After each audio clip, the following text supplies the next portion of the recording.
All right, this is Covington Woodley. Post-fight, quick wrap-up. We'll just go through. First, I'll give you the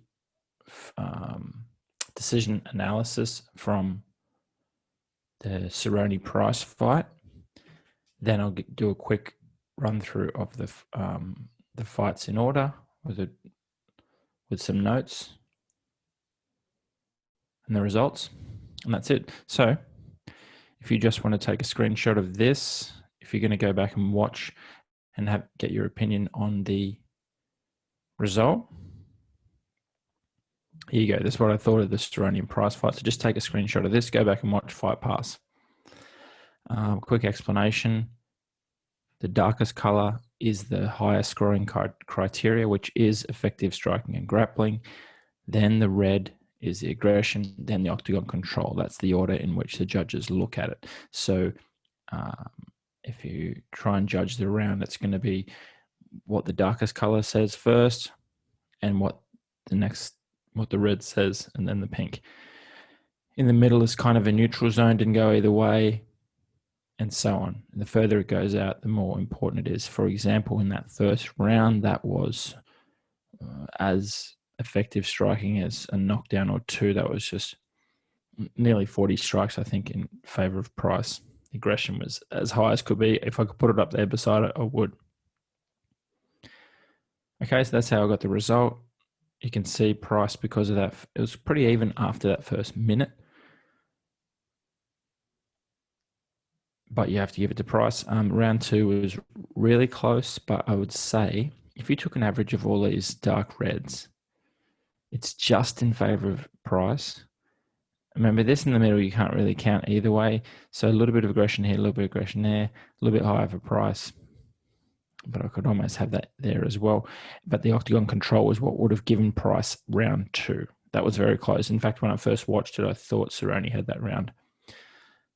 And that shows the difference between what we see, how we watch, and how a judge would watch. And then I had Cerrone in that last round. The effective striking was definitely on his side, even though the octagon control never went in Cerrone's favor. Aggression was pretty even, especially at the end there. But so I just gave Cerrone that last round. So I agree with the two of the three judges calling it a draw. And just of note, it's not just me making up these rules. That is the judging criteria there. Effective striking and grappling is one thing.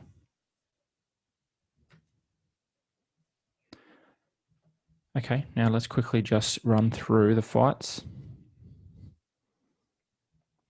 So if you want to go back and watch some, there's a lot on the undercard to watch. I was late to start this undercard.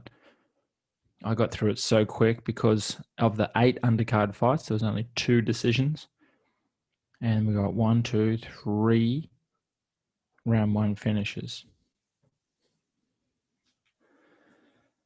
Jerome Rivera, Tyson Nam. Tyson Nam got him. You will look great in his first round, as he does a lot, but he continued, so he's picked up that side of his game. Rivera came on late.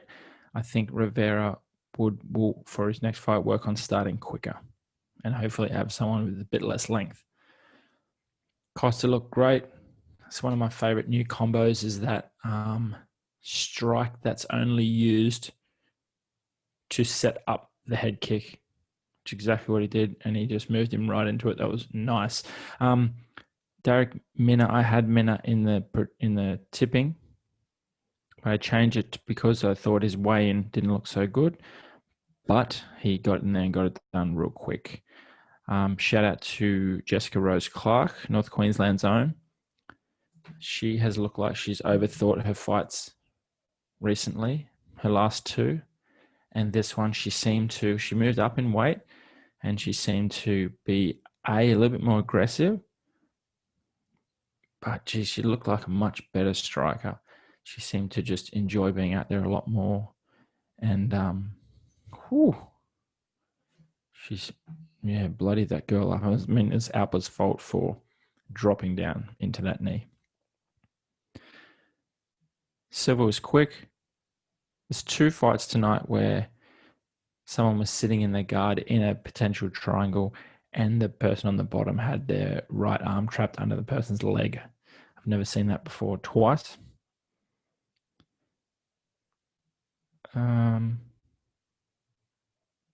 Geez, Bektik had that again and faded late.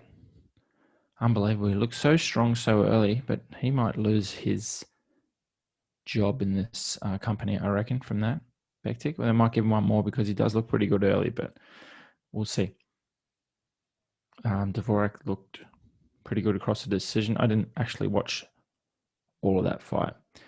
Main card, Kevin Holland, always fun to watch. He did stop talking as soon as he got tired, and that was something that might be his Achilles heel going into the next round. The other thing, I think Darren Stewart needs to get checked by USADA, not for drugs, but to see if he's human or not. He does not. He seems to be made of rock. And nothing seems to hurt his head. Dern looked great again.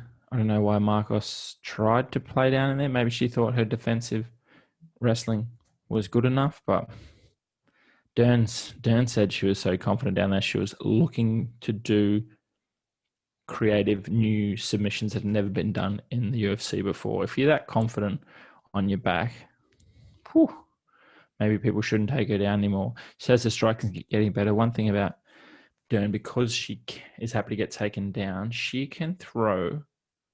She throws her strikes so hard, she almost swings herself off her feet. And in fact, that's what she did with the kick and how it ended up on the ground. I love it.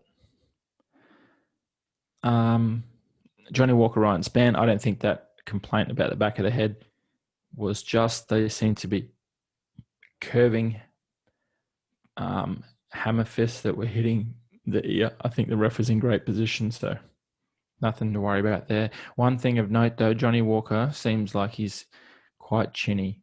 He needs to be careful with his striking because he nearly lost that twice. He got knocked down twice and still won. Hamzat, nothing to say.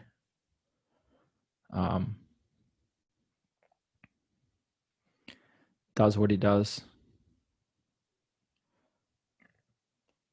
Cowboy Price, I thought Cowboy was doing his usual thing. One thing, Price hit him a lot in that first minute. He was trying to get him out of there, and he didn't, which makes me think that Conor must hit so precisely to do what he did to Cowboy so quickly, because Price hit him a lot more. And I thought Price hits hard. It just shows how hard or how precise Conor hits. And I don't know, it seems like Cowboy might be losing his drive. Didn't seem to have that next level aggressiveness with his striking that maybe he did against Anthony Hernandez or something like that. All right, and then main event, Covington did what everyone expected him to do. I can't understand how Woodley can do this 3 fights in a row. Yeah, I really expected. That's 3 times I've expected him to win by knockout, and he's failed me, or failed himself. Tipping wise, let's have a look. We had a pretty good week. No one gets the point for Cerrone and Price, so we didn't include that in the percentages at the end. Thanks a lot, Woodley. Otherwise, I was going pretty good. Kyle was on fire tonight. And our percentages, I've had more, but Kyle's percentage is getting up. And I am getting into, that's the highest I've been so far. So that's awesome. All right. Thanks a lot. A bunch of early finishes, a bunch of finishes tonight. There's been a lot more finishes. I think I might have a stat for that this week. All right. Have a good, nice afternoon. See you next week.